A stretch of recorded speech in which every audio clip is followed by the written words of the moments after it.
श्वास ले, लंबा श्वास छोड़ो,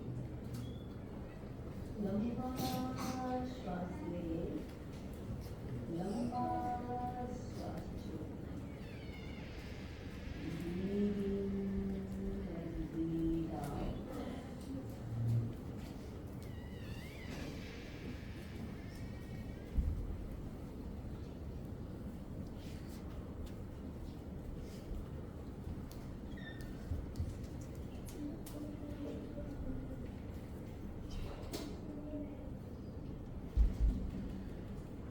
Now all of your both palms gently together and close your eyes with your palms.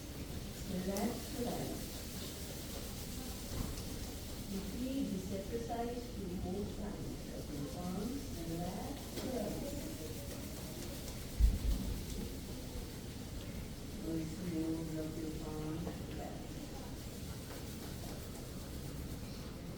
Om Araham, Om Araham, Om Araham. Feel the sound.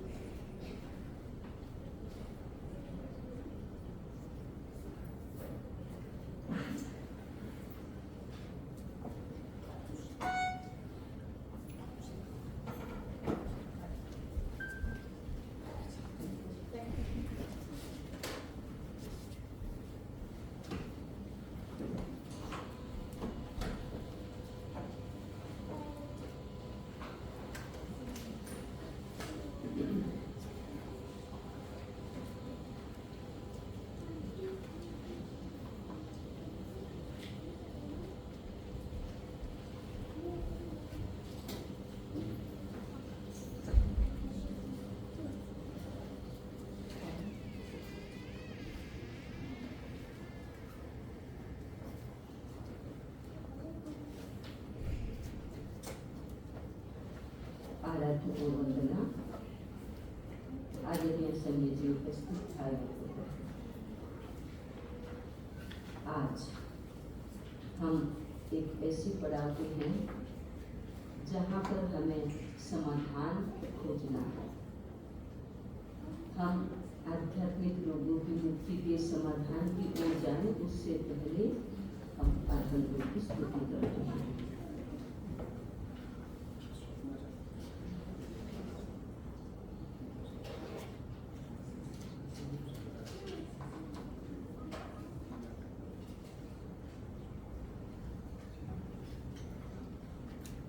तुम हो चिन्मय बनकर तन्मय, मैं रूप तुम्हारा आ जाऊं। तुम हो चिन्मय बनकर तन्मय, मैं रूप तुम्हारा आ जाऊं। मन की मनहारी वीणा पर, मन की मनहारी वीणा पर, तेरे नाम की सरगम। साथ में गाएंगे सब, आगे नहीं गाना है, साथ में गाना। तुम हो चिन्मय बनकर तन्मय, मैं रूप तुम्हारा पा जाऊं। तुम हो चिन्मय बनकर तन्मय, मैं रूप तुम्हारा आ जाऊं। मन की मनहारी वीणा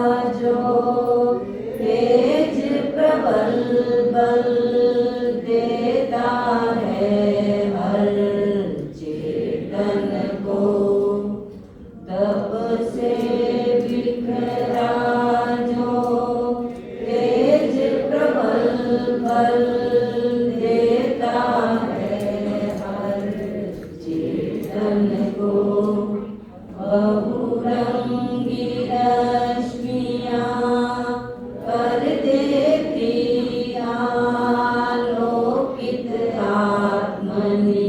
आत्मनिकेतन को तेरा बल संबल जो मिल जाए तेरा बल संबल जो मिल जाए मैं आत पत्र बन छा जाऊं तुम हो चिन्मय बन कर तन्मय मैं रूप तुम्हारा पा जाऊं तुम हो चिन्मय ना सुख चाहूं ना दुख चाहूं चाहों पर अंकुश चाहूं मैं ना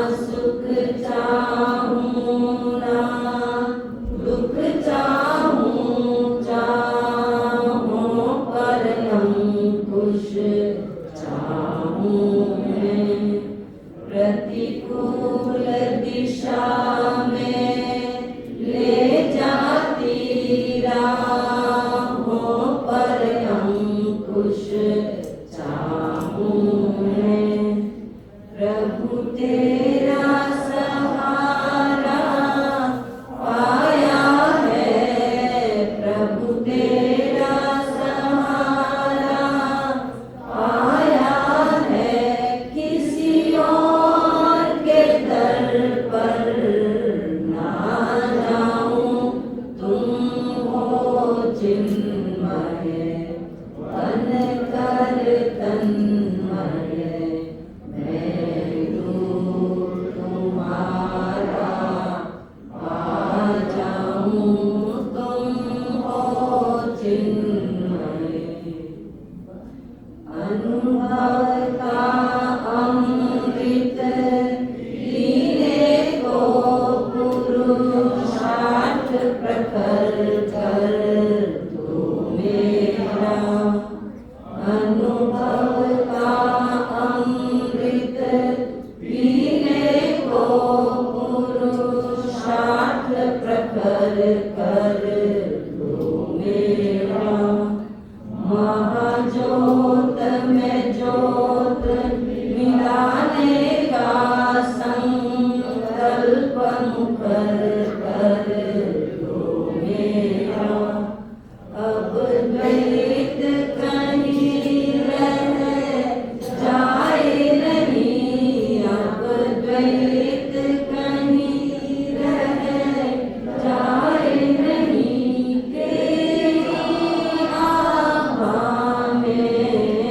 आ जाऊं तुम हो चिन्मय बन कर तन्मय मैं रूप तुम्हारा पा जाऊं तुम हो चिन्मय बन कर तन्मय मैं रूप तुम्हारा पा जाऊं मन की मन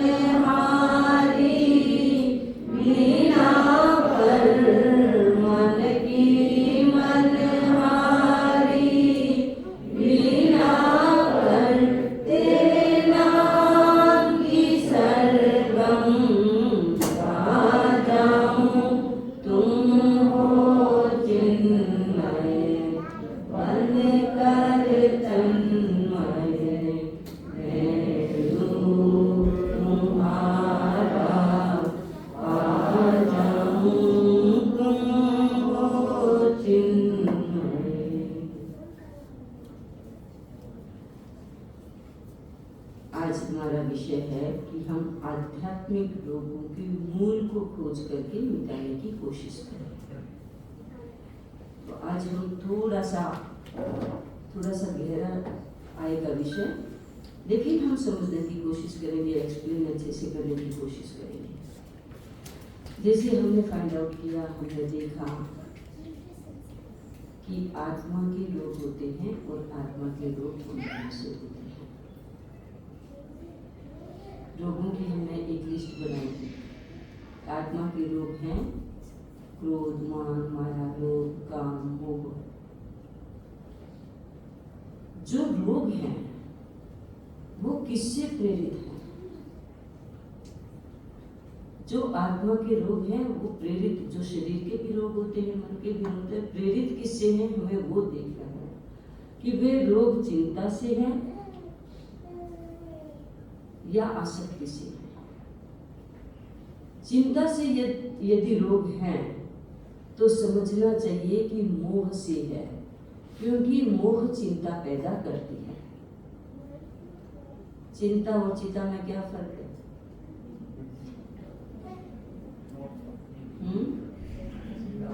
एक डॉट का फर्क है, लेकिन चिंता इंसान को चिता तक ले जाती है, धीरे धीरे सुलगाती है।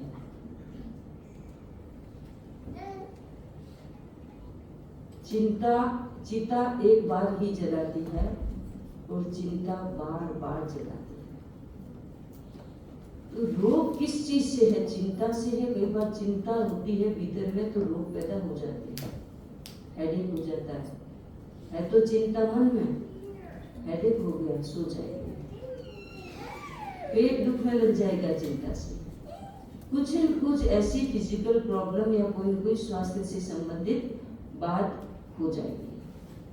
तो चिंता से है तो समझना चाहिए कि मोह जनित है, क्योंकि चिंता मोह जनित होती है।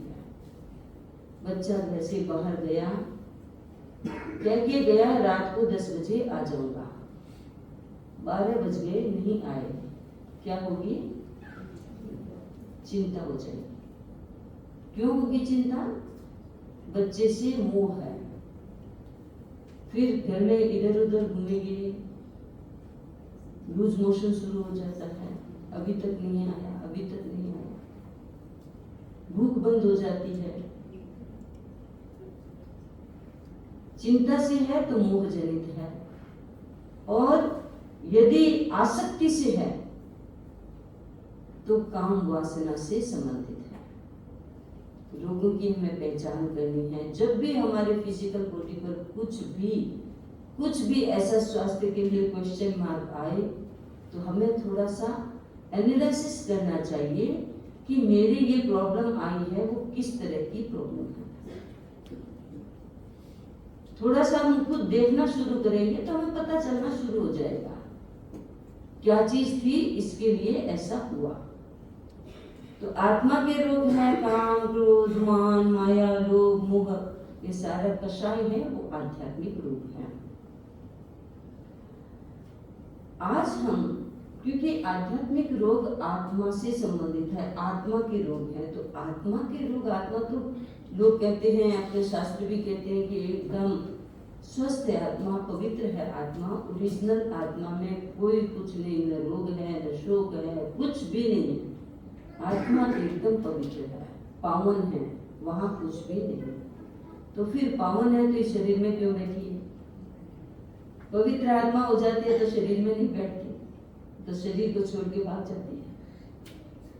शरीर में बैठी है इसलिए वो पवित्र आत्मा नहीं है। नेचर में पवित्र है, सफेद कपड़ा है, नेचर में सफेदी है, लेकिन पहनते पहनते मैल चढ़ जाता है। तो हमारी जो आत्मा है वो जीव आत्मा है। जीव आत्मा शुद्ध नहीं होती, उसकी शुद्धता पर एक ढक्कन आ जाता है। जैसे सूरज है, सूरज के सामने क्लाउड आ गए, एक तो वैसे कर्म है, वैसे ढकते हैं आत्मा की उज्ज्वलता को, आत्मा की नेचुरल क्वालिटीज को। दूसरा वो उसके अंदर घुस जाती है आत्मा की क्वालिटीज में, तो उसको डिल्यूजन पैदा कर देती है। उसमें घुसती है तो उसके साथ मिक्स हो जाती है, दूध में चीनी घोल दी मिक्स हो गया, और ढकती है तो प्रकाश को बाहर आने नहीं देती। कर्म शरीर का ये काम है। अब हम थोड़ी सी आज कर्मों की चर्चा करेंगे। कई बार कहते हैं कर्म यानी एक्शन। जैन धर्म में कर्म को एक्शन नहीं माना गया। कर्म पार्टिकल्स हैं, एक काइंड ऑफ डस्ट है। डस्ट तो थोड़ी स्थूल होती है, ग्रोस होती है, हमको दिख जाती है, लेकिन इस पूरे एटमॉस्फेयर में पूरा जितना आकाश खुला दिखता है उसमें कर्म वर्गणाएं हैं। अभी वो कर्म नहीं है, वर्गणाएं हैं, केवल डस्ट है, बाहर है, हम उन सब के बीच में भी बैठे हैं।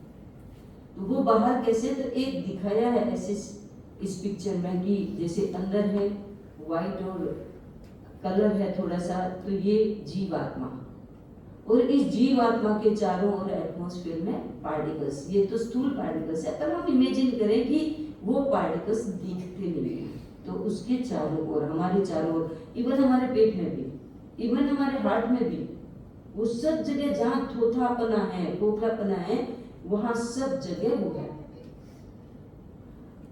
तो इसको हम कहते हैं, जो ये अंदर है कार्मिक बॉडी है, कर्म से बंधन है, और दूसरा है भाव कर्म। एक तो है द्रव्य कर्म, जो बाहर का है वो द्रव्य कर्म है, और जो अंदर चिपक गया वो भाव कर्म कहलाता है। तो इस तरह से कर्म की एक सिचुएशन बनती है। दूसरी कि अंदर में जब कर्म शरीर है और आत्मा है, दोनों है साथ में, उसको हम जीवात्मा नाम दे देते हैं। तो जीवात्मा है तो उस जीवात्मा में कर्म शरीर के साथ हमेशा कुछ न कुछ वाइब्रेशन होते रहते हैं। कर्म शरीर और आत्मा का इंटरेक्शन चलता रहता है, तो कुछ न कुछ वाइब्रेशन होती है। वो वाइब्रेशन वहां एक अट्रैक्शन पैदा करते हैं। जैसे जैसे वाइब्रेशन होंगे उनमें एक अट्रैक्शन आएगा, और वो अट्रैक्शन एक्शन को क्रिएट करते हैं।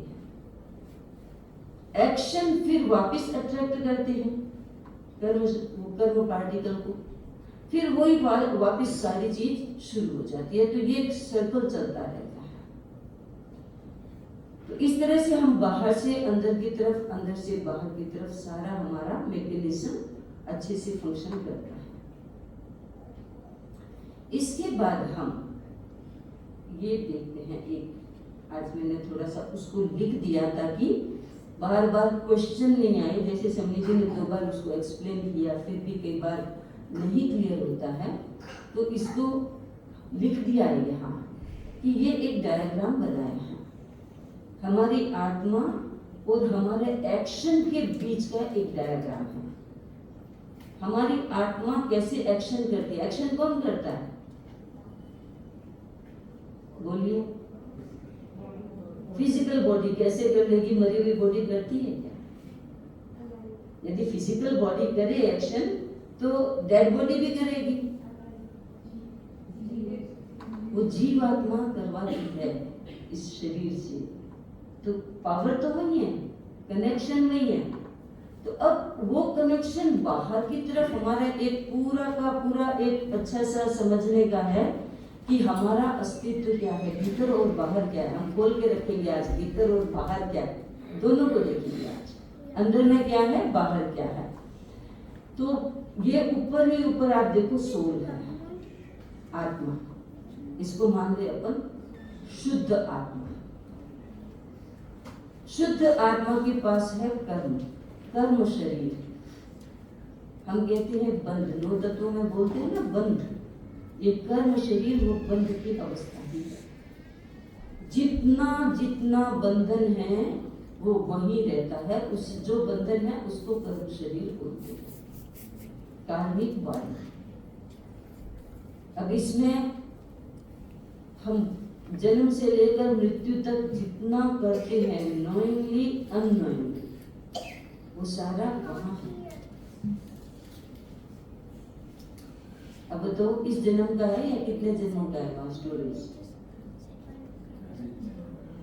पीछे जितना हुआ उन सब का, कितनी छोटी सी चिप साथ में, कि इतने जन्मों के डाटा हम साथ में कैरी करते हैं, कि छोड़ के नहीं आए, हमारे अंदर ही हम कैरी करते हैं। एक जन्म से दूसरे जन्म तक इस डाटा को हम लेते हैं। हमारे डाटा को हम सेल्फ भी नहीं कर सकते। बाहर के डाटा को तो डाटा एनालिसिस कर करके आप तो पैसा कमा लेते हो, और इतना डाटा भरा हुआ है, इसको कुछ कर भी नहीं सकते हम, किसी के काम का भी नहीं, हमारे ही काम का। तो ये सोल और कर्म शरीर है। संसारी आत्मा कर्म शरीर से मिली हुई है। आत्मा पवित्र है नेचर में, कर्म शरीर है, इसलिए वो संसारी आत्मा हो गई, जीवात्मा हो गई। कर्म शरीर बंध की अवस्था है। समझ में आया ना? कोई पूछे कर्म शरीर क्या है, तो जो 9 तत्वों में बंध है वो कर्म शरीर है। जिस कर्म के फल देने की ताकत आ जाती है, अब हम वहां से शुरू होते हैं, वहां तो बंधन तक है, वहां पर हरदम वाइब्रेशन चल रहे हैं। उन वाइब्रेशन में बहुत सारे कर्म हैं जिनमें ताकत आ जाती है कि अब फल देकर के खत्म हो जाए। तो जो जिन जिन कर्मों में फल देने की ताकत आ जाती है, वे थोड़े थोड़े बाहर आने शुरू हो जाते हैं, वहां से बंध से वो छुटकारा पा लेते हैं। तो वहां पर वो अध्यवसाय कहलाते हैं। जिन कर्मों में फल देने की ताकत आ गई वो अध्यवसाय कहलाते हैं। सटल इमोशंस, वो इमोशन के रूप में हो गए। अभी कर्म पार्टिकल्स थे वहां पर, अब वो इमोशन के रूप में, सटल इमोशन के रूप में आ गए। कई बार कहते हैं ना, तो मनोविज्ञान पढ़ते हैं, साइकोलॉजी पढ़ते हैं, तो conscious mind, subconscious mind, unconscious mind, ये अनकॉन्शियस माइंड है, अध्यवसाय, जिसको हम जैन की टेक्निकल भाषा में अध्यवसाय बोलते हैं। तो वो कर्म फल देने की ताकत में आ गए, अब वो अध्यवसाय बन गए, सटल है अभी, ठीक है ना? उसकी जर्नी शुरू हो गई, वो वहां से आगे निकलता है। आगे निकल करके वो तेजस शरीर के भीतर से गुजरता है। तो तेजस शरीर क्या है? तेजस शरीर है इलेक्ट्रोमैग्नेटिक फील्ड। तेजस शरीर एक प्रकाशमान है, एक उसमें चुंबकीय आकर्षण है, प्रकाश है तेजस शरीर। उसमें ऊष्मा है, गर्मी है, जो हमारी बॉडी को गर्म करके रखते हैं, वो तेजस शरीर के कारण। तो ये तेजस शरीर के अंदर से जब गुजरता है तो वहां पर उस अध्यवसाय को, वो सटल इमोशंस हैं, उनको कलर मिल जाता है। लाइट में तो कलर होता ही है, तो लाइट के अंदर से गुजरेगा, उस तेजस ऊष्मा के अंदर से गुजरेगा, तो उसमें एक कलर आ जाता है, जिसको हम क्या कहते हैं? लेशिया। वही है लेशिया।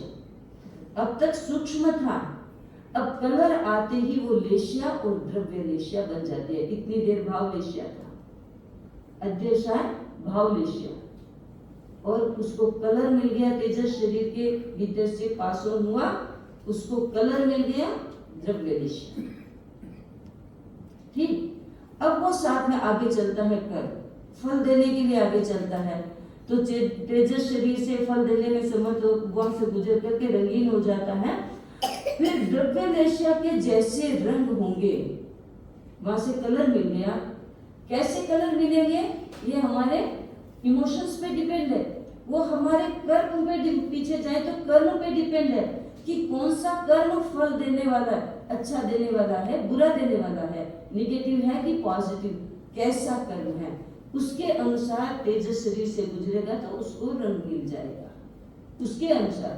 अब वो रंग मिला, वो रंग हमारे नर्वस, हमारे एंडोक्राइन सिस्टम को स्टिमुलेट करते हैं। एंडोक्राइन सिस्टम में फिर हार्मोन्स क्रिएट होते हैं। तो जैसा कलर है, वो कलर इफेक्ट करता है कि कैसे हार्मोन तू सीक्रेट कर। तो निगेटिव पॉजिटिव जैसे कर्म है हमारे, वो वहां सिक्रेशन होते हैं, और वो फिर हमारे जो जैसे सिक्रेशन होंगे वो हमारे नर्वस सिस्टम को एक्टिवेट करेंगे।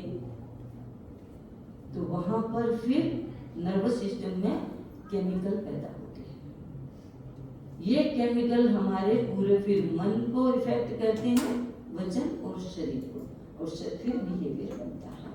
तो वह मन फिर हमारे मन पे आया, तो मन ने विचार किया, अच्छा फ्रूट देने वाला है तो अच्छा विचार आएगा, बुरा फ्रूट देने वाला है तो बुरा विचार आएगा। तो जैसा बुरा विचार आया तो वो हमारे वाणी को कहेगा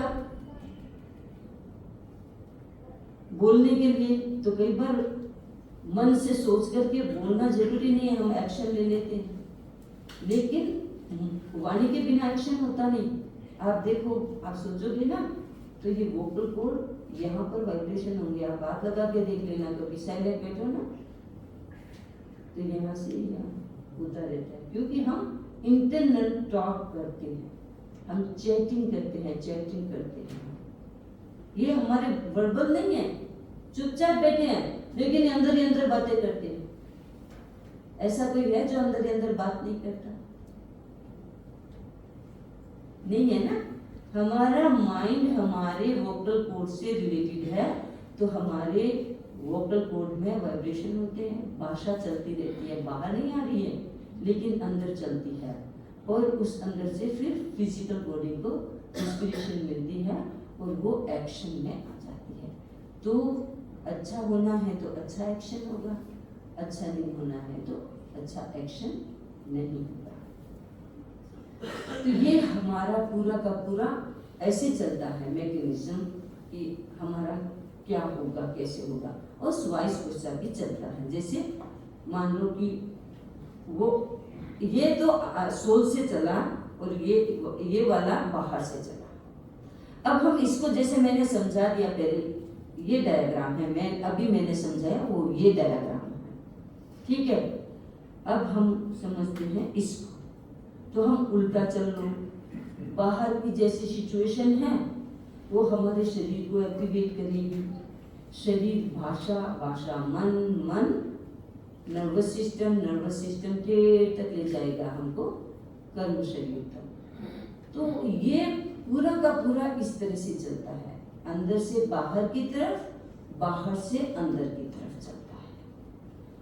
अब हमारा कैसे मतलब कर्म कहाँ है, क्या करते हैं, कहाँ से हम ले जाते हैं और कहाँ हम छोड़ते हैं।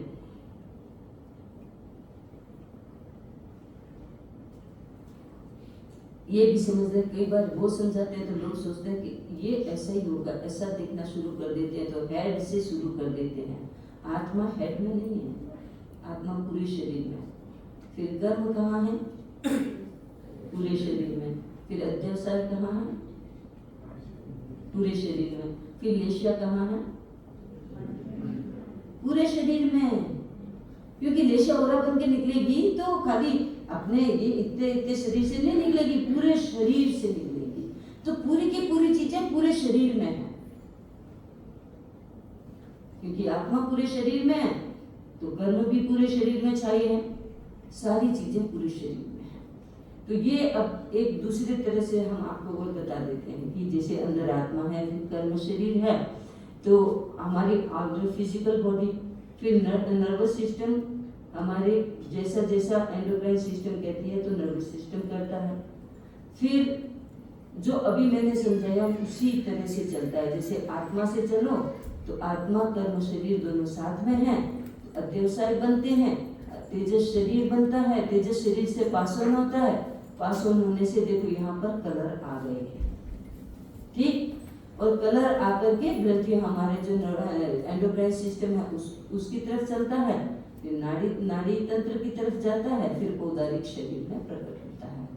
तो ये सारा हमारा एक ऐसा सिस्टम है जो हमको हमारे आध्यात्मिक रोगों को समझने के लिए और उनको ठीक करने में हेल्प करता है। जैसे लेशिया है ना, ये लेशिया, ये हमारे सूक्ष्म शरीर और स्थूल शरीर को कनेक्ट करता है, उसका लिंक है। लेशिया से पहले का जितना है वो सूक्ष्म शरीर, और लेशिया के बाद का जितना है वो स्थूल शरीर हो जाता है। अब इसको हमको समझना है कि हम कर्मों को अट्रैक्ट करते हैं। क्यों अट्रैक्ट करते हैं? भाई, अभी आपने पढ़ा सुना, क्योंकि भीतर में वाइब्रेशन है, वाइब्रेशन अट्रैक्शन पैदा करते हैं। जो वाइब्रेशन है वो कर्म शरीर और आत्मा जीवात्मा में हो रहा है, तो वहाँ वो अट्रैक्शन पैदा करेंगे। अट्रैक्शन पैदा करें तो हम कार्मिक जो कर्म वर्गना है बाहर, उनको अट्रैक्ट करेंगे। तो वो अट्रैक्शन यदि निगेटिव है तो हम ज्यादा है, फोर्सफुल है, तो हम ज्यादा कर्म वर्गना लेंगे। हल्का है तो हम हल्की कर्म वर्गना लेंगे। अभी तक वो कर्म बने नहीं है, जब तक बाहर है वो कर्म कहलाते नहीं है, वर्गना। लेकिन वो अंदर अट्रैक्ट होकर के जाकर के चिपक जाते हैं तो वो कर्म बन जाते हैं। कर्म वो बंध की अवस्था में रहते हैं। तो ये इसमें बताया है कि कर्म हम कहाँ से ग्रहण करेंगे। सिर से ग्रहण करेंगे, पाम की एनर्जी से ग्रहण करेंगे, या ये हमारी सोल है उससे ग्रहण करेंगे, या किससे करेंगे?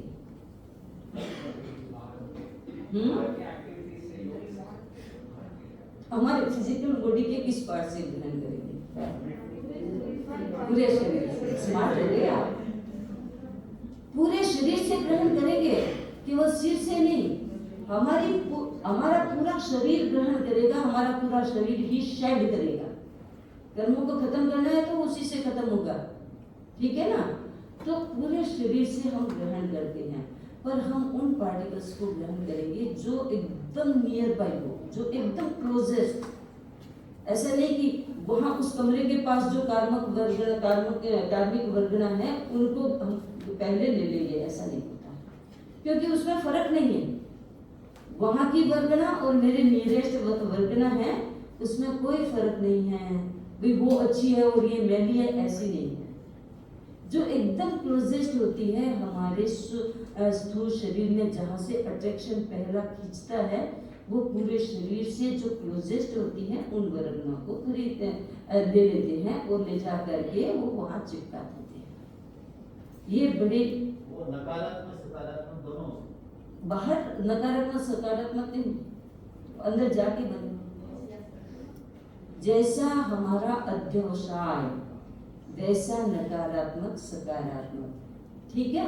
तो अब ये बात है कि जैसे कर्म बंधे तो बंद करके तो हमारी आत्मा कर्म शरीर पर चले गए।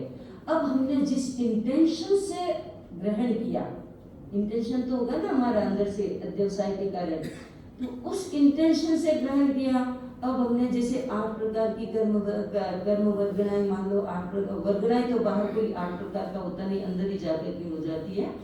तो जो हम बाहर से ग्रहण किया, अब हमारा इंटेंशन था कि मेरे सामने इतने ज्ञानी बैठे थे और मैंने उनकी इंसल्ट कर दी, उनका कुछ मान ही नहीं किया, उनका अपमान भी कर दिया, बोल के कुछ नहीं जानते, क्या जानते, इतना तो हम भी जानते हैं, राइट। इस तरह से ईगो दिखा करके उनका अपमान कर दिया, उनकी बात को हंसी में उड़ा दिया, ठीक है। कौन जानता है ये सब बातें, कर्म कुछ नहीं होता है, ठीक।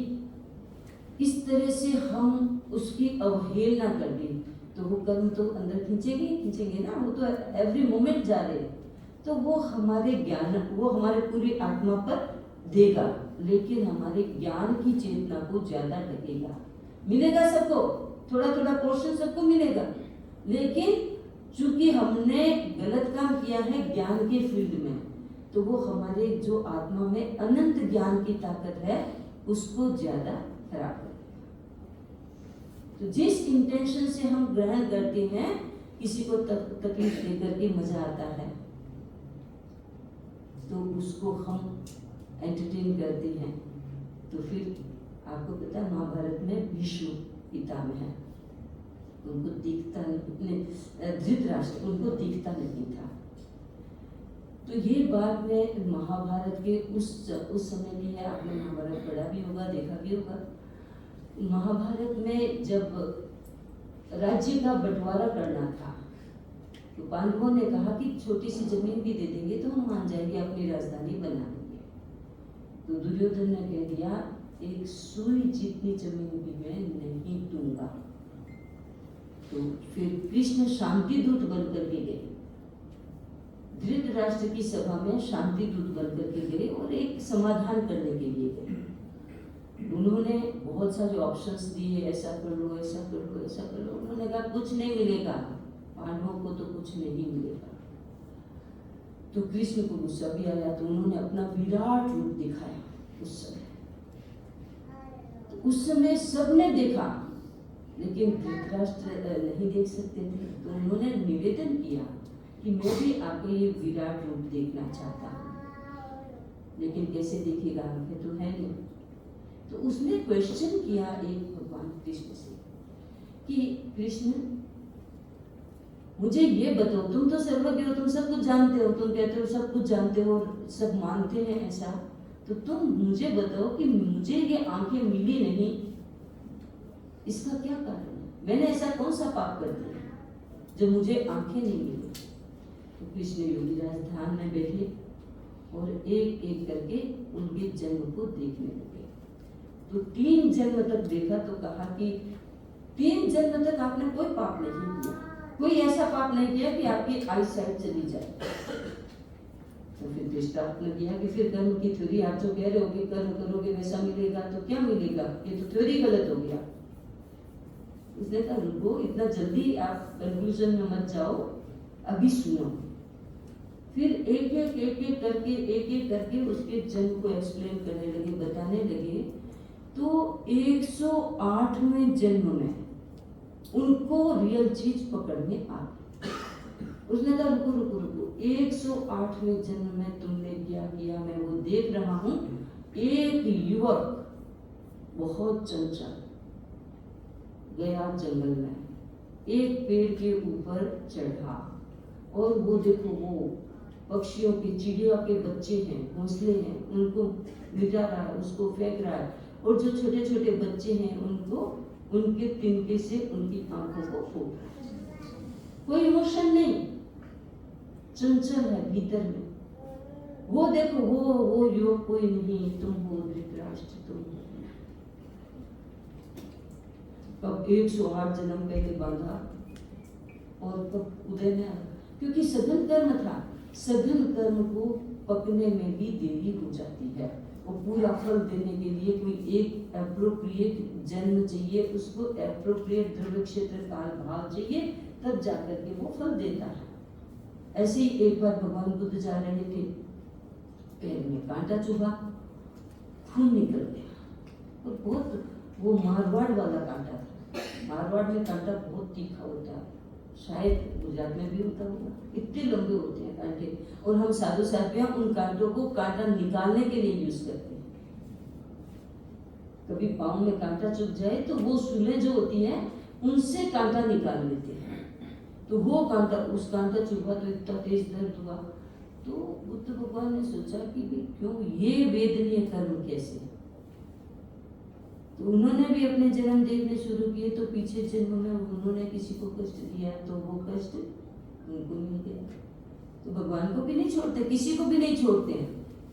जो करोगे वो मिलेगा, वो वैसा का वैसा मिले जरूरी नहीं, लेकिन जो जैसा करोगे, अच्छा करोगे तो उसका परिणाम अच्छा, अच्छा नहीं करोगे तो उसका परिणाम वैसा। तो ये चीज है कि आदमी कर्म ग्रहण करता है, जैसा इमोशन होता है वैसा वो कर्म ग्रहण करता है, और कर्म ग्रहण जाकर के आत्मा पर चिपकता है। तो जिस इंटेंशन से जो कर्म किया उसको ज्यादा मिल गया, और दूसरों को थोड़ा थोड़ा हल्का हल्का मिल गया। 8 कर्म, 7-8 कर्मों का बंधन होता रहता है हरदम। तो ये है कि हम अपने नियरेस्ट जो पार्टिकल होते हैं वो पार्टिकल को हम ग्रहण करते हैं, और सबसे बराबर अच्छे तरह से ग्रहण करते हैं। तो सब्बेणम सब्बे और अंतरावगाढ़, ये 2 चीजें हैं। पूरे शरीर से ग्रहण करते हैं और अपने नियरेस्ट जो क्लस्टर हैं उनको ग्रहण करते हैं, और वो जाकर के हमारी आत्मा पे चिपक जाते हैं। अब हम एक बार वापस जाते हैं कि हम जब हमको कुछ करना है, ठीक करना है, तो हमको कहाँ ठीक करना है, कोडिंग कहाँ हो रही है। क्योंकि ये सारी तो कर्म शरीर में कोडिंग हो रही है, वहीं से सारा को डिकोड कहाँ करना है हमको। निकालना कहाँ से है? कर्म शरीर से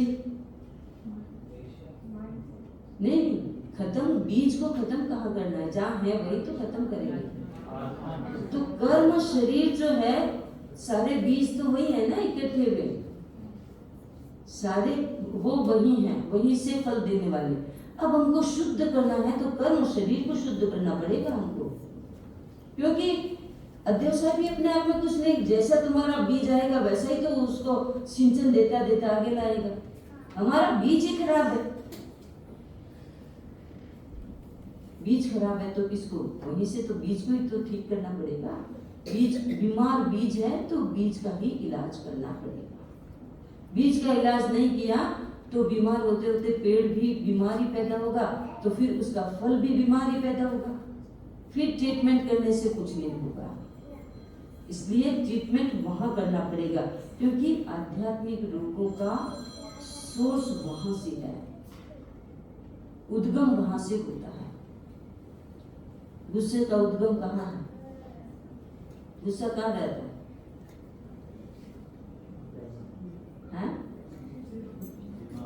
दिमाग में रहता है गुस्सा, लेकिन हाथ थप्पड़ क्यों मार देता है? गुस्सा दिमाग में और हाथ थप्पड़ मार देता है। एक कहानी आती है कि करता कोई और है, फल किसी और को मिलता है। एक बार एक आदमी आम के बगीचे के सामने से गुजर रहा था और पके पके आम थे, एकदम स्मेल अच्छी आ रही थी। तो उसने सोचा आम खाने का मन है, लेकिन है तो किसी और का, क्या करे? लेकिन जब मन में टेम्पटेशन आता है तो आदमी फिर चोरी के लिए निकल पड़ता है। उसने सोचा एक आम तोड़ के ले आऊं, कुछ नहीं होगा। तो देखा रास्ता, कहीं से रास्ता मिला, अंदर गया, आम तोड़ा और बड़ी मस्ती से खा रहा है। देखा कोई है नहीं, बड़ी अच्छे से मस्ती से आम खा लिया। पीछे से मालिक ने देखा, वो आया, उसने उसको जोर से लात मारी तो बेचारे की गिरा और कमर टूटी। अब मन में सोच रहा है कि ये कमर बेचारी क्यों टूटी? कमर ने क्या किया? टेम्पटेशन आया मन में, तो विचार कल्पना की मन ने, फिर मन का साथ दिया पाँव ने, ठीक है। फिर पाँव से अंदर गया, फिर हाथ ने साथ दिया तो ट्री से तोड़ा, फिर मुंह ने खाया, पेट में गया, कमर को तो कुछ मिला ही नहीं और लाठी पड़ी कमर पे। तो कई बार क्या होता है कि ये जो सारा है मिक्स है सारा, गलत करोगे तो आपको थप्पड़ मिलेगी तो कहाँ मिलेगी? गाल पे। बेचारे ने किया क्या? कुछ नहीं किया, लेकिन सब एक साथ मिलके काम करते हैं ना, बुरा काम भी, तो फिर किसी को थप्पड़ मिलेगी तो किसी को कुछ और मिलेगा। तो ये हमारे जो बीज है वो कर्म शरीर में है, तो कर्म शरीर को ठीक करने का हमको वहां ठीक करना है। वहां ठीक करने के लिए क्या किया जा सकता है? अब आप दिमाग को दौड़ाइए थोड़ा सा, क्या किया जाना चाहिए?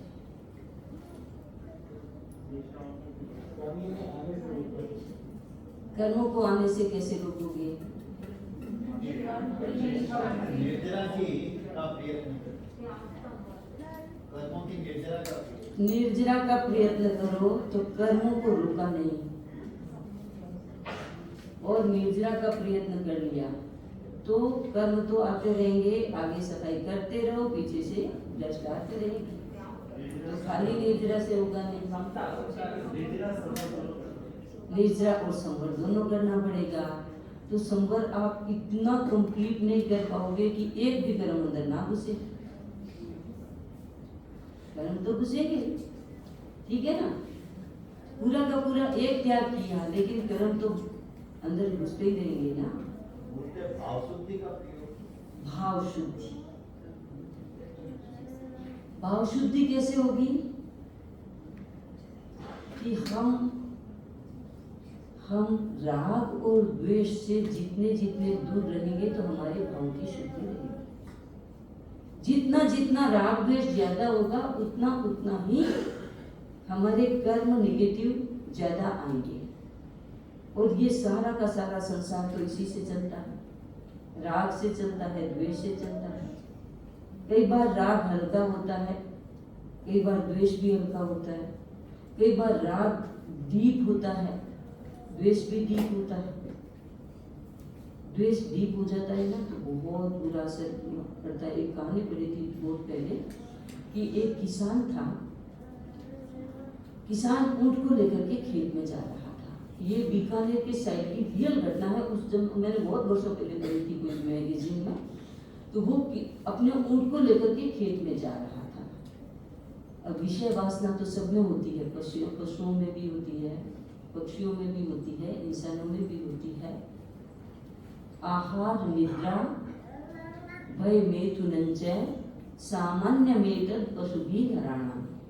आहार, नींद, भय और मैथुन विषय वासना ये सब में होते हैं, पशु में भी होते हैं और इंसान में भी होते हैं। तो वो ऊंट को लेकर के जा रहा था। जाते जाते ऊंट ने ऊंटनी को देखा और उसके मन में विकार पैदा हो गया।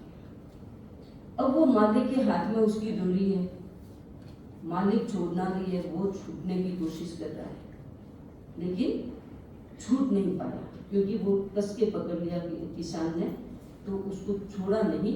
अब उसके मन में वो एक रिवेंज आ गया। अब खेत में गया, ठीक है, भूल गया, out of sight out of mind, ठीक है ना। तो जब काम में लग गया, खेत जोतने में लग गया, जो भी, तो ऊंट भी भूल गया। एक दिन वो जब किसान उसको ले जा रहा था तो उसके मन में वापस किसान के प्रति वो उदय भाव आया और अब किसान ने उसको जैसे बांधा ही नहीं, ऐसे छोड़ दिया। हमेशा खेत में ऐसे ही छोड़ता था और किसान अपने झोपड़ी में आने की तरफ बढ़ा। इतने में वो ऊंट पीछे भागा किसान के। किसान को पता चल गया। अब वो आगे भागता है, किसान पीछे भागता है। थोड़ी सी देर में किसान ने देखा आज तो मौत है, लेकिन सामने एक गड्ढा था, किसान ने उसमें जंप कर दिया। गड्ढा थोड़ा काफी गहरा था, ऊंट उसमें घुसा नहीं, वो वहीं बाहर बैठ गया। अब उसने देखा किसान ने कि उस गड्ढे में एक जहरीला सांप बैठा है, वो सांप उड़ने वाला सांप। उसने सोचा एक मौत के मुंह से निकला, लेकिन आज तो मौत पक्की है। ऐसा सांप था कि बाइट करने के साथ विदिन 5 मिनट्स, ये 5 मिनट्स तो मैं ज्यादा बोल देती हूँ, आदमी की हड्डियां तक उस जहर से गल जाती, इतना जहरीला सांप था। तो उसने देखा कि अब भीतर में धड़कन तेज हो गई, अब मरने का तो डर लगता ही है। इतने में वो सांप उड़ करके गया बाहर और ऊंट को काट गया। तो उसकी जान में जान आई, दोनों मौत के मुंह से बच गए, सांप भी गया और ऊंट भी गया। अब संध्या होने लगी, घर गया नहीं, लौटा नहीं, तो बच्चों को चिंता हो गई, बेटों को, कि पिताजी आते हैं, हर दिन तो आ जाते हैं, सनसेट से पहले आ जाते हैं, आज तो आए नहीं, अंधेरा हो गया। तो खोजने के लिए आई तो खेत में जैसे ही घुसे, थोड़ा जोर से आवाज दी, थोड़ी और आगे बढ़ते बढ़ते आवाज दी, तो पिता ने कहा कि मैं यहाँ हूँ। तो वो आवाज की तरफ गए, देखा पिताजी गड्ढे में, ऊंट मरा हुआ पड़ा। पूछा क्या हुआ, तो उन्होंने कहा बाद में बताऊंगा, तो पहले निकाल मुझे। तो बेटों ने मिल करके उसको पकड़ करके निकाल दिया। उन्होंने, उस किसान ने ऊंट को देखा और तेज गुस्सा आया। गुस्सा आते उस मरे हुए ऊंट को लात मारी। इतनी देर में उसकी हड्डियां पसलियां सारी गल के और एक बड़े की तरह हो गई, पखाल की तरह। जैसे ही लात मारी, वो लात उसके पेट में चली गई और पेट तो जहर से भरा हुआ था, उसकी बॉडी पे लगा और किसान की थी। अब बताओ किसान को किसने मारा? उसके भीतर जो द्वेष पैदा हुआ, जो रिवेंज की फीलिंग आई, जो भावना आई, जो एक्शन किया, उसने बच गया था कुदरत से। कुदरत ने सपोर्ट किया, ऊंट से बचाया, सांप से बचाया, लेकिन उसका अपना इमोशन इतना स्ट्रॉन्ग, इतना द्वेष भाव स्ट्रॉन्ग कि उसने उसको लात मारी। नहीं मारी होती तो नहीं मरता, लेकिन मारी और वो मर गया। ये कर्मों का खेल बड़ा विचित्र है। इसलिए हमको यदि हमारे शरीर को भी ठीक रखना है तो राग द्वेष कम करना चाहिए। यदि ज़्यादा अटैचमेंट होता है तो द्वेष भी ज़्यादा आएगा, और राग और द्वेष ज़्यादा होता है तो हमारी बॉडी का कैल्शियम कम होना शुरू हो जाता है। जो ज़्यादा अटैचमेंट में रहते हैं उनकी फिजिकल, आप देखो उनको हड्डियों का स्ट्रक्चर कम होना, उसके जो कैल्शियम की सिचुएशन है वो कम होनी शुरू हो जाती है। और भी कई रिएक्शन होते हैं आजकल। पहले जमाने में क्या देते, ये शरीर की बीमारी है, ये मन की बीमारी है, लेकिन आजकल सारी की सारी बीमारियां इमोशन की है, हमारे कर्म शरीर की है, हमारे राग द्वेष की है। तो यदि ठीक करना है तो हमें हमारे यहाँ कार्मिक शरीर है उसको ठीक करना पड़ेगा। तो उसको ठीक दोनों तरफ से चलता है।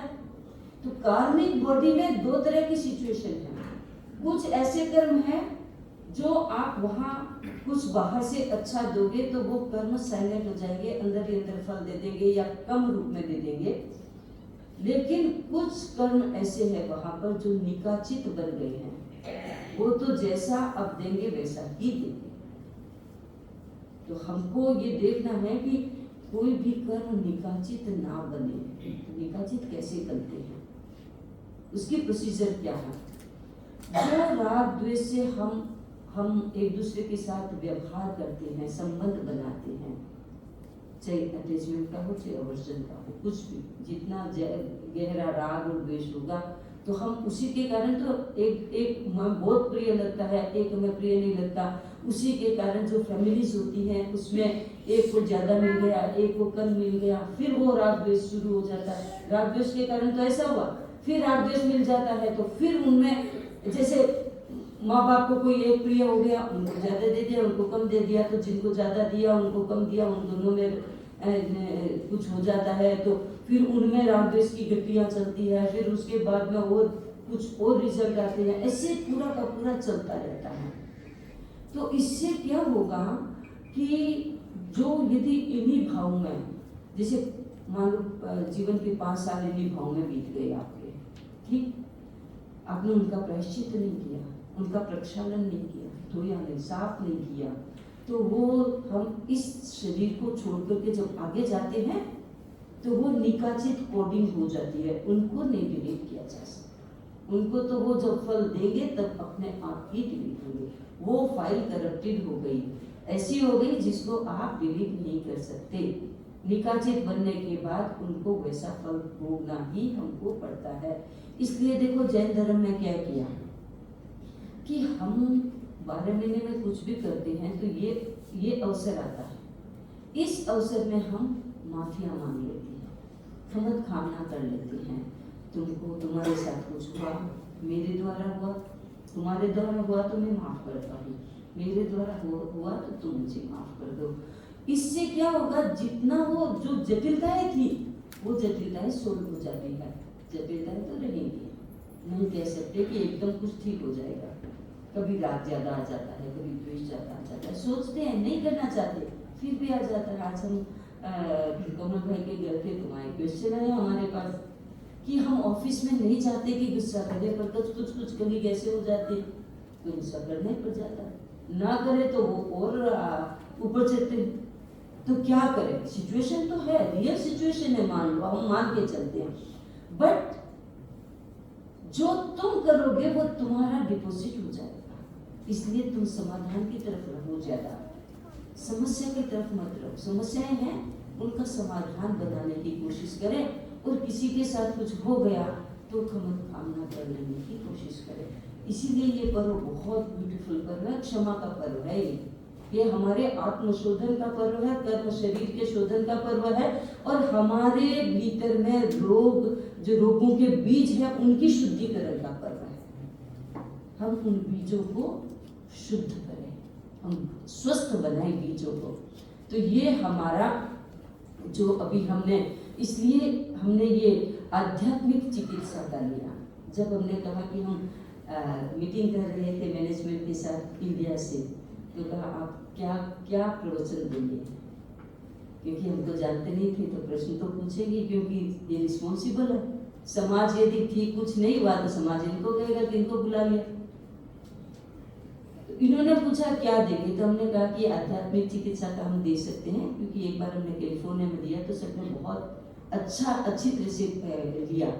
तो उन्होंने कहा हाँ बहुत बढ़िया है ये आध्यात्म, पर शास्त्रों की बेस्ड है ना। अपने जैन शास्त्र में पूछा था, अपने शास्त्रों की बेस्ड है या ऐसे ही जैसे आजकल करते हैं स्वास्थ्य की बातें वैसे ही है? तो हमने कहा शास्त्रों की बेस्ड है, अपना अध्यात्म चिकित्सा है, ये जैनों की अध्यात्म चिकित्सा है, ये अध्यात्मियों की अध्यात्म चिकित्सा है, भगवान महावीर की अध्यात्म चिकित्सा है ये। उन्होंने कहा स्वस्थ रहना है शरीर को, स्वस्थ रहना है मन को, स्वस्थ रहना है हमारी आत्मा को, तो फिर कर्म शरीर को ठीक रखो। और कर्म शरीर को ठीक रखने का माध्यम है भाव शुद्धि, जो अब हम कर सकते हैं। पीछे जो किया उस पे तो हम कुछ नहीं कर सकते। उनको हम इतना कैसे कर सकते हैं कि अंदर में जो निकाचित नहीं बने हैं और जो अभी वहां पर बंद में हैं, और उनको हम थोड़ा सा अपनी तपस्या से, थोड़ा सा हम अपने धार्मिक उपायों से, थोड़ा कुछ तप से, जप से जो है उनको हम या तो उनको थोड़ा फल देने वाले बना दे, या फिर वो अंदर ही अंदर खत्म हो जाए, या थोड़ा कुछ करके खत्म हो जाए। वैसा वहां तक तो वैसे ही कर सकते हैं, लेकिन जो निकाचित बना लिए हैं आज तक की लाइफ में, इस लाइफ को छोड़ करके उससे पहले की लाइफ में जो निकाचित बना लिया है उसको तो छोड़ना पड़ेगा। लेकिन हम भोगे भी अच्छे से। यदि अच्छे से भोगते हैं, मान लो इतनी बड़ी समस्या आ गई लाइफ में, हेल्थ से रिलेटेड, फाइनेंशियल, सोशल, बच्चों से रिलेटेड कितनी भी बड़ी समस्या आ गई, हम धैर्य से उसको हैंडल करें। हम हाय ताय करेंगे, पूरे अपनी लाइफ को तहस नहस कर लेंगे, अपने माइंड में डिप्रेशन ला देंगे, अपने माइंड में स्ट्रेस ला देंगे, और ऐसा डिप्रेशन क्रिएट कर लेंगे कि बस सुसाइड के सिवा कुछ दिखता नहीं, या अपने को स्पॉइल कर लो, या फिजिकल उस डिप्रेशन का फिजिकल बॉडी पे ऐसा असर आ जाए कि वो काम करने लायक ना रहे। ऐसा ना, हम कोशिश करें कि हम अपने जीवन के जो भी बीज जैसा फल देने के लिए अब आएंगे, तो कुछ अच्छे भी होंगे, बुरे भी होंगे, कुछ भी हो सकता है, हमें पता नहीं कि हमने क्या किया है, कुछ भी पता नहीं। तो जब जो सिचुएशन आए उसको पेशेंटली हैंडल करने की कोशिश करें। वो हम आर्ट सीख लें कि हम पेशेंटली कैसे हैंडल कर सकते हैं। और दूसरा, हम ज़्यादा अटैचमेंट, ज़्यादा वर्जन में ना रहें, राग द्वेष में ज़्यादा ना रहें, अपने आप को चेक करते रहें, तो हमारे बीज स्वस्थ होते जाएंगे। और हम जो वहाँ स्टोरेज है वहाँ पर बीज जाएंगे तो हमारे स्वस्थ बीज रहेंगे, स्वस्थ बीज रहेंगे तो फल भी वो स्वस्थ देंगे हमको। तो ये बात है। तो हम आज हमने ये बात की है कि हम अभी कल का दिन बाकी है हमारा, कल करना है ना प्रवचन। कल हम बताएंगे कि सारे प्रोसीजर और क्या हो सकती है, आत्मा को स्वस्थ कैसे रखा जाता है, अब हमारा अपना चिंतन कैसा होना चाहिए, कैसे क्या होना चाहिए, तो कल उसकी भी थोड़ी हम चर्चा कर लेंगे। तो आज मैं बाकी बात को छोड़ती हूँ और यहाँ मैं स्टॉप करती हूँ और क्वेश्चन के लिए आपके देता हूँ। हाँ हाँ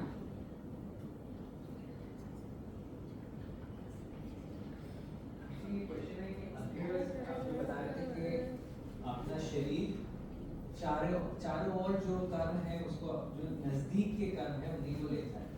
तो ऐसा होता है कई बार आप जो चीज आपके पास नहीं है पर आप सोचते हो मन से, और वो चीज भी आपकी तरफ बन सकते हैं। तो आप इस तरह से थोड़ा सा क्या मतलब कर्म नजदीक के जो दृष्ट है वो नजदीक वाली दृष्टि है, उसको हम कहते हैं कार्मिक वर्गना। तो अपन क्या है, अपन दूसरे धर्मों में तो मानते हैं कर्म यानी एक्शन, हम मानते हैं पार्टिकल्स, और इतने सटल पार्टिकल्स होते हैं कि हम देख नहीं सकते उनको, अपने स्पर्श भी नहीं कर सकते, अपने को फील नहीं होता।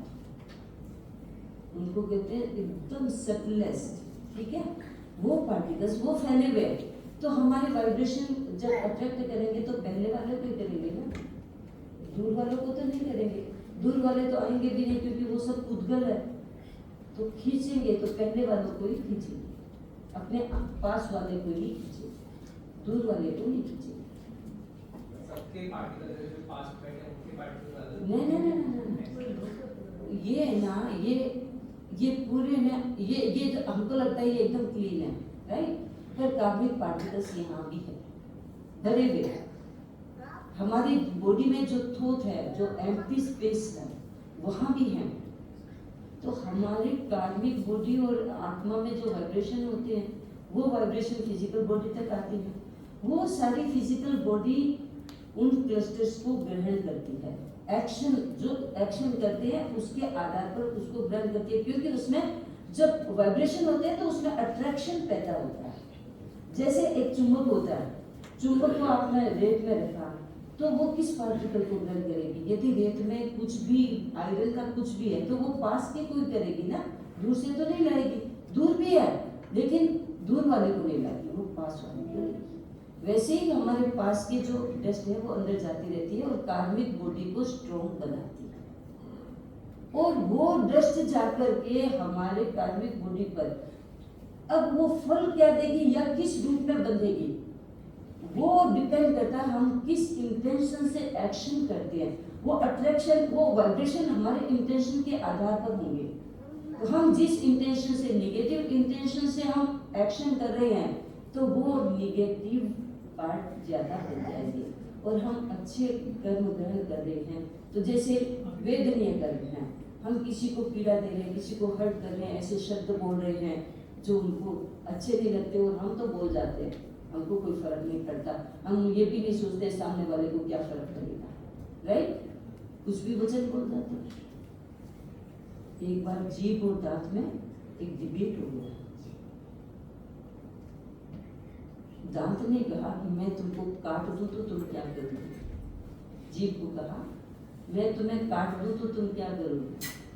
उसने कहा काट के देखो, मैं एक शब्द ऐसा बोल दूंगी कि लोग तुम्हारे डंडा मार मार के पूरी बत्ती को निकाल देंगे। इंटेंशन, ठीक है ना? ये बोल जाती है, कुछ भी बोल जाती है, कुछ भी ध्यान नहीं रखता कि सामने वाला कौन है, क्या है, कुछ भी नहीं। हमने बोल दिया, बस बोल दिया हम। तो ये जो चीज है वो निगेटिव पार्ट, जो पार्टिकल नेगेटिव नहीं है, जो पार्टिकल अट्रैक्ट करेगी वो हमारे इमोशनल लेवल से गुजरेगा ना, अध्यवसाय को मैला कर देगा और मेले अध्यवसाय से मेरी लेशिया को भी वो सब कुछ निगेटिव करता हुआ जाएगा और वहां जाकर के जब चिपकेगा तो निगेटिव रूप में चिपकेगा। तो अब मैंने दूसरे को हर्ट किया तो वेदनीय, तो असाध वेदनीय के रूप में हो जाएगा। तो जब वो फ्रूट देगा तो हमें दुख देगा। अब हो सकता है दुख किसी चीज का हो, शारीरिक दुख दो, हमारे इतना बड़ा रोष हो जाए कि हम उस दुख को बेर ना कर सके, हमारा कोई नियर चला जाए, कुछ भी दुख हो सकता है, पर हमको दुख के रूप में वो फल मिलेगा। तो ये है जो पार्टिकल हम ग्रहण करते हैं ना, वो बाहर एक काइंड ऑफ डस्ट है, वो इनविजिबल है, अपने को दिखती नहीं, भगवान ने कहा, इसलिए हम मानते हैं कि वैसा है। दूसरे लोग कर्म को एक्शन के रूप में लेते हैं। हम लोग कहते हैं एक्शन तो हमारे सेटल इमोशन है और वो भी प्रेरित होते हैं उस, वो जो अंदर कर्म बैठा है, कर्म का शरीर बैठा है, जो कोडिंग है उसके आधार पर सब कुछ होता है। या बाहर का एटमॉस्फेयर है, मुझे कुछ कहा तो उसके आधार पर मैं उस चीज को लेती हूँ, जो निगेटिव इंटेंशन से लेती हूँ तो निगेटिव जाकर के बन जाता है। तो ये इस तरह से चलता है। ये जो प्रश्न है इसका थोड़ा सा हो सकता है कि ये अलग हो या मेरे समझ में भूल हो। जैसे अपने नॉर्मली ये कहते हैं कि अच्छे व्यक्ति के पास में बैठना चाहिए तो उसकी जो आभा मंडल होता है वो हमें प्रभावित करता है, ये बात जनरली आती है। तो क्या आपने अभी जो बात कही वो इससे रिलेवेंट है या ये एकदम अलग बात है? आभा मंडल तो किससे बनेगा? मेरे भीतर की पवित्रता से। सद्विचार वाले व्यक्ति मैं वही बता रही, आभा मंडल तो मेरा विचार अच्छा है, सद्विचार है, मेरे अंदर में राग द्वेष ज्यादा नहीं है, तो मेरा जो इमोशन है, तो मेरी रेशाएं अच्छे कलर की बनेगी, तो सारा मेरा सिस्टम अच्छे रूप में, तो बिहेवियर अच्छा, और मेरा ऑरा भी जो रेडिएट होगा वो अच्छा होगा। अब मेरे पास बैठेगा तो उसको, उसकी आत्मा को प्रभावित नहीं करेगा, क्योंकि ऑरा भी पॉजिटिव है ना, बाहर निकल रहे तो रंग है, ठीक है, वो आपके माइंड को प्रभावित करेगा, आपको अच्छा लगेगा तो आप में राग द्वेष कम आएगा, ठीक है। अभी बहुत हीट है बाहर, तो हमें थोड़ा राग द्वेष आ जाता है, कितनी हीट है, सहन नहीं होती है, ये वो थोड़ा आ जाता है। अंदर आए आप एकदम कूल है, बढ़िया है, आपका मन खुश हो जाता है। तो जो व्यक्ति पॉजिटिव एनर्जी वाले होते हैं उनके पास बैठते हैं तो उनको अच्छा लगता है। किस लिए अच्छा लगता है कि आपको भी पॉजिटिव एनर्जी का रिस्पेक्ट है। एक व्यक्ति आकर के बैठेगा वो भाग जाएगा, भगवान महावीर को देख करके भाग जाता है। बोलो, महावीर की एनर्जी तो बहुत अच्छी है, पवित्र है, प्योर है, लेकिन चूंकि वो इतना नेगेटिव है कि महावीर को की एनर्जी को बैर नहीं कर सकता, उसको कांटे की तरह छूटता है। मैं ये कह रही हूँ कि उसकी एनर्जी आपके माइंड को प्रभावित करेगी, आपके कर्म शरीर को तो आपकी एनर्जी प्रभावित करेगी। मैं बस यही एक्चुअली बात है कि क्या जो आप जिस पुद्गल की बात कर रही हैं कि कोई कर्म हमारे वो पुद्गल हमारे शरीर में कर्म शरीर में जाएंगे, तो वो जो पुद्गल दूसरा व्यक्ति छोड़ रहा है, क्या वो पुद्गल है या हमारे द्वारा क्रिएट? नहीं, आप ही ग्रहण करोगे क्योंकि आपके मन में पीस है। कर रहे हैं वो कौन से नहीं, वो तो वो अंदर बाहर है सब एटमॉस्फेयर में, वही ग्रहण करोगे आप। नहीं, वो सामने वाला बैठा है जो सामने वाले पुद्गल से आपका माइंड शांत बनेगा। जब माइंड शांत बना तो आपकी एनर्जी ने शांत वाले वो जो पुद्गल ग्रहण किए तो अंदर जाकर चिपकेंगे ना, वो शांति वाले पुद्गल चिपकेंगे क्योंकि आपका अंदर सारा सिस्टम है वो सारा पॉजिटिव हो रहा है। तो आपने बाहर से ग्रहण किया, मेरे पुद्गलों को आपने नहीं लिया, मेरे पुद्गल ने आपके पुद्गलों को सपोर्ट किया। मेरे शरीर के बाहर से जो ओरा निकलता है आपके माइंड को इफेक्ट किया।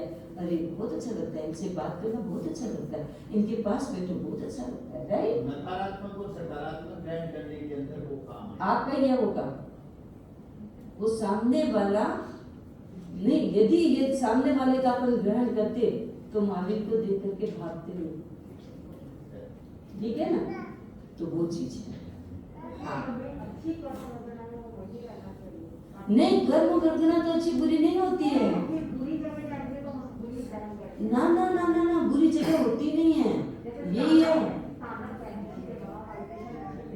आपका माइंड ये आता है ना, देखो वाइब्रेशन आपके घर का भी हो सकता है, ठीक है ना? पर वहां जाकर के आपका माइंड चेंज हो जाता है, यहाँ आकर के आपका माइंड चेंज हो जाता है। तो अंदर से आपके जो यहाँ आते हैं तो आपको अच्छा लगता है, तो अंदर की फीलिंग जो बाहर आती है ना वो अच्छी है। यहाँ का एटमॉस्फेयर अच्छा है, यहाँ कोई लड़ता नहीं झगड़ता नहीं, ठीक है ना? तो यहाँ का एटमॉस्फेयर अच्छा है। कर्म वर्गना तो सब जगह एक से, उनमें तो बेचारे कुछ है नहीं, वो हमारा इंटेंशन उसको कलर देता है, वही कलर देता है। तो अच्छे इंटेंशन से उसको लिया तो हमने अच्छा कलर दे दिया उसको, और बुरे इंटेंशन से लिया तो हमने उसको काला रंग दिया, ठीक है ना? हम ही रखने वाले हैं, दूसरा कोई नहीं रखता है। हाँ,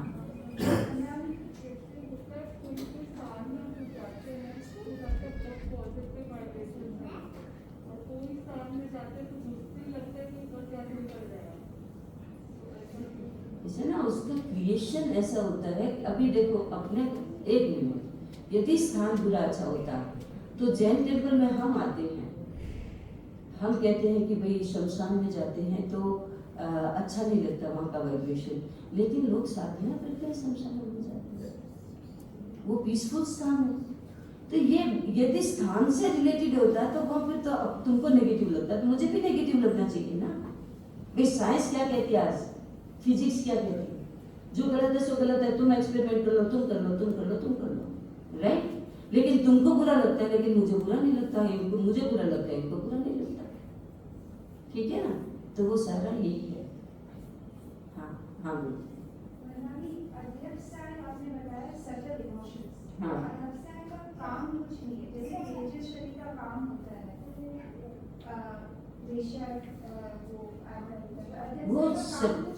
वो वाइब्रेशन और अट्रैक्शन क्रिएट करते हैं ना, काम तो सबका है। जो कर्म बॉडी है ना, कर्म बॉडी वो आत्मा के साथ हरदम वाइब्रेशन में रहती है, ठीक है? अब कर्म फल जब देना होता है तो कर्म फल देने में सक्षम होता है तो कर्म शरीर से निकलता है तो वो इमोशन के रूप में प्रकट हो जाता है, उसी को हम अध्यवसाय कहते हैं, ठीक है ना?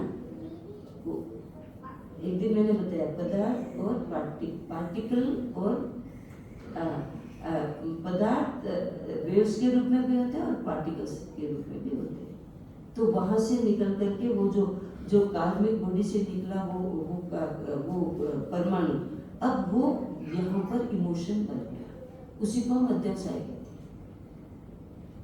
हाँ,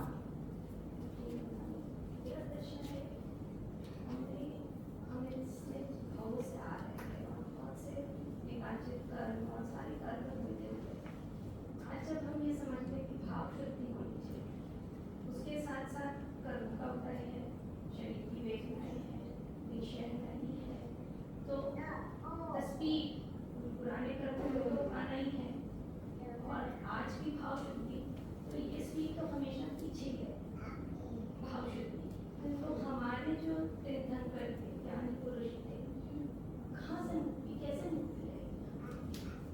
ऐसे ना कम और ज्यादा का खेल नहीं है, फोर्स का खेल है सारा, फोर्स का खेल। दस्यु कुमार क्या हुआ, इतनी वेदना ली उन्होंने, है ना, सिर पे अंगारे रख दिए, उससे ज्यादा वेदना तो क्या हो सकती है, मोक्ष को चले गए। उन्होंने इतना जल्दी सब कुछ खत्म कर दिया। भवों का मैल तो था ही ना उनके पास, कितने कितने भवों का तो सबके साथ होता, उनके पास भी था, पर उन्होंने उतने फोर्स से, जितने फोर्स से वेदनीय कर्म आया, उससे डबल फोर्स से उसको सहन करने की कोशिश की। समता भाव, समता भाव, वो तो समता भाव क्या, वो अपने आत्मा की एनर्जी है ना, तो वो उस तरह से अब कहेंगे इतने सारे कर्मों को तो जला देती है। अग्नि जितनी स्ट्रांग होगी वो जल जाएगी, मंदी अग्नि होती है तो लेट चलते हैं। आप बहुत तेज चलती में कुछ भी डाल दो तो पता ही नहीं चलता, इंस्टेंट खत्म हो जाता है ना। अब ये आप बॉडी को जलाते हैं तो कितना टाइम लगता है, 2-3 घंटा लग जाता है, और मशीन में डाल करके करो तो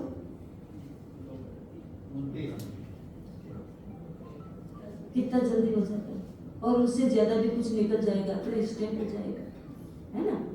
तो वो है कि तुम्हारा अंदर की एनर्जी का फोर्स है, ठीक है। हाँ, कभी कभी वो पाप का उदय आता है, लेकिन समता रख लेते हैं हम पे, तो उस सिचुएशन में जब पाप का उदय आता है तब हमारी लेशिया पर हमने समता रख ली, तो वो लेशिया पद्म लेशिया निकली हुई होती है या गलत, क्योंकि उदय पाप का है। अपन है ना, लेशिया को जो उदय आया वो तो तुमको बता दिया कि अब सिचुएशन क्या है, तेरी आ गई, अब तुमने जो समता रखी, अब वो पद्म लेशिया है या कोई और लेशिया, वो तो अपने को अपन नहीं जान सकते, ठीक है ना, पर अपन एक आइडिया से कह सकते हैं शुभ लेशिया उसे, कितना ही कुछ आया लेकिन तुम्हारी क्षमता को किसी ने हिला भी नहीं सका, तो तुम्हारी शुभ लेशिया, तुम उस समय शुभ लेशिया, ठीक है।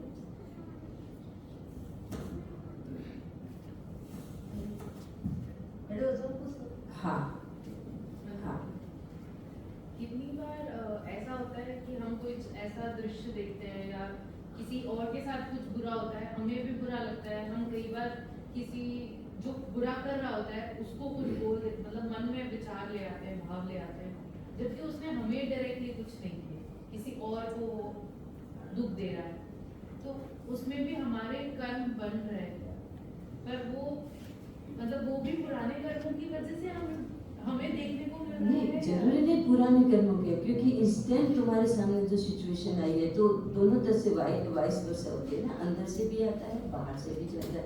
वो तुम बाहर से देख रहे हो तो अंदर तुम्हारे नेगेटिविटी आती है। आदमी कोई झगड़ा गुस्सा हम कर रहे हैं, है ना, वे झगड़ा कोई कर रहे हैं और हम गुस्से में आ जाते हैं, अब हमारा बस चलता तो हम इसको बता देते, और बैठ करके वहां पर वो झगड़ने वाले तो कुछ और कर रहे हैं और हम यहाँ बैठे बैठे पूरा झगड़ा कर लेते हैं इंटरनली माइंड में, है ना। देखो गलत सही हम जज नहीं है ना, क्या गलत है क्या सही है हम जज नहीं है, कोई भी इंसान जज नहीं है। खुद को कंट्रोल, देखो ऐसे ना अपन क्या बहुत बार चीजें बिना लोगों के हमारे अप्रोच किए हुए हम बीच में कूदते हैं, भगवान महावीर है, उनके शिष्य कितना बड़ा युद्ध करके आगे चेटी को कितना महान महावीर ने रोका ही नहीं। वीतराग जहां होते वो इंटरफेरेंस नहीं करते, इस सिस्टम को चलने देते। ठीक है, अब यदि हम जैसे पुरुष होते तो एक जन तो चेटक को पकड़ते हैं, एक जन कुड़ी को पकड़ते हैं, उसको बैठ के समझाते सब जन, राइट? फिर भी वो समझता नहीं समझता, ठीक है ना? तो हम उसके प्रति द्वेष लाते हैं, ये क्यों मार रहा है, क्यों कर रहा है, राइट? लेकिन जहाँ राग द्वेष कम होते हैं वो सिस्टम में इंटरफेरेंस नहीं करते। हाँ, उनके पास आए ना कोई तो वो रास्ता बताते, पर चला के रास्ता बताने, कहीं महावीर की कहानी आई क्या कि चला के भगवान रास्ता बताने के लिए किसी को गए? अब चंद्र कौशिक की कहानी आती है, तो चंद्र कौशिक को रास्ता बताने के लिए नहीं गए, उनको कहा कि इधर से जाओ मत, चंद्र कौशिक है वो आपको डस देगा। तो डर के तो भगवान महावीर रहने वाले नहीं थे, क्योंकि उनको अपनी आत्मा की पवित्रता में इतना विश्वास था कि मेरे पास आने वाला व्यक्ति भूल जाएगा द्वेष को, ठीक है ना? तो महावीर उनके सामने जो निर्भय खड़े रहे ना, उससे वो बदला। महावीर ने उसको कुछ नहीं बदला, उसको बदला वो खड़े रहे। अब कोई भी इतना निडर होकर के कि मार लो मुझे कोई डर नहीं लगता है, तो सामने वाला सोचेगा इतना निडर है तो क्या मारूं उसको, ठीक है ना?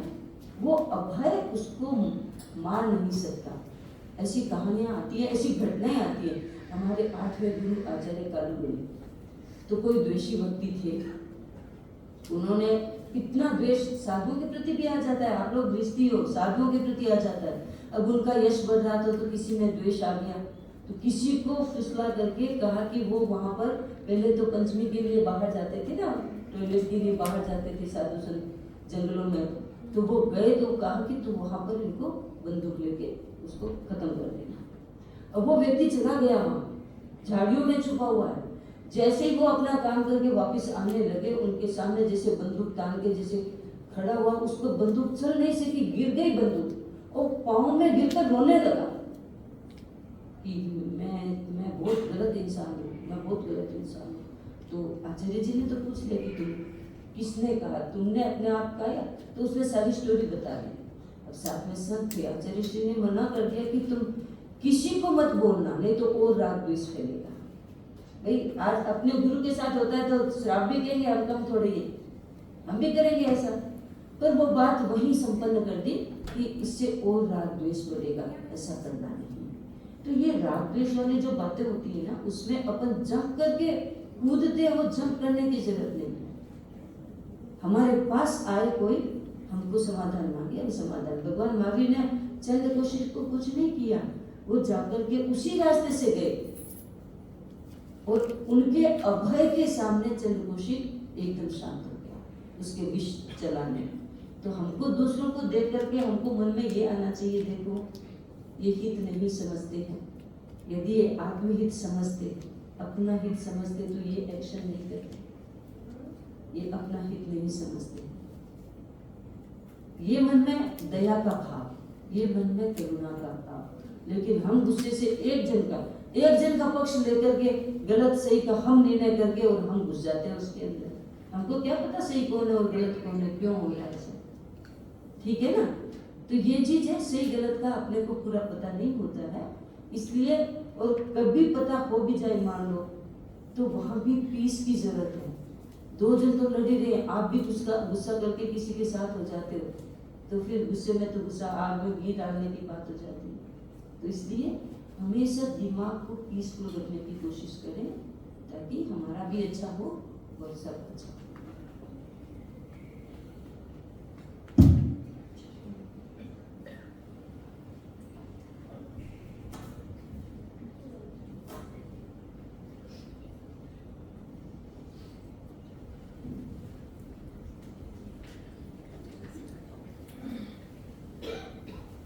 The topic of karma is always interesting because people can relate it to them. You can see how it impacts your life, and hence it just drives more curiosity to ask those questions. Samiji, we would need another producing session for going deeper into karma theory. And then we'll definitely be in touch with you more.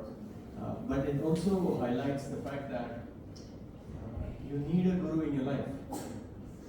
You need someone to tell us and explain the way she did today. Because the level of understanding that one has here is not merely possible by reading it. There are plenty of scriptures and plenty of books to read. But for us to go so deep is only when you have Samniji with us. So thank you so much, Samniji, for taking us through this journey and going even deeper because it feels so close. We had 21 tapasyas so far. Khub anumodna to all the tapasvis, the management committee, सब साथ में मिलके हम तपस्वी के घर गए और we tried to spread the positivity. We tried to spread the sun's positive vibrations to the tapasvis, and everybody is in Sukh Sabha. Everybody is in so much of Sabha. They would continue forward. They will do a Thai Nawai Panche. Highest Nawai છે લગભગ. We have Nawai. And Jeshibin Doshi, she is on 6th Upwas as well.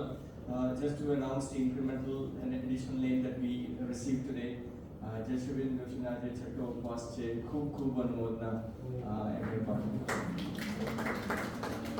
બધા જ તપસ્વીઓના જે નામ લીધા છે सब तपस्वी आगे तपस्या कर रहे हैं और समूहपाना में भी भाग लेंगे.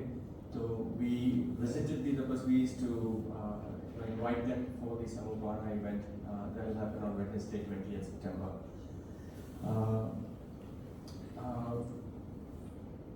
As we announced the last time, the Sangh does need funds to run, and we've been blessed to receive a continuous stream of donations coming in the last few days. I did receive personally queries on why QR code किधर है? We need the QR code to donate, and Paresh bhai is just flashing the QR code there. So everybody, whoever has not yet contributed, regardless of the amount, one way or the other, Samni ji ने अभी बताया कि ये स्थानक में आके you get a peace of mind, and this is the place which is yours, and you come here for your worship. You come here for the rituals. Mahavir भगवान की मूर्ति के सामने बैठ के हम पूजा करते हैं, आधार अभिषेक करते हैं, or we meditate. And this is where you get the positive karma vargana. If you can, in your own ways, contribute, we'll be very grateful. Thank you. सब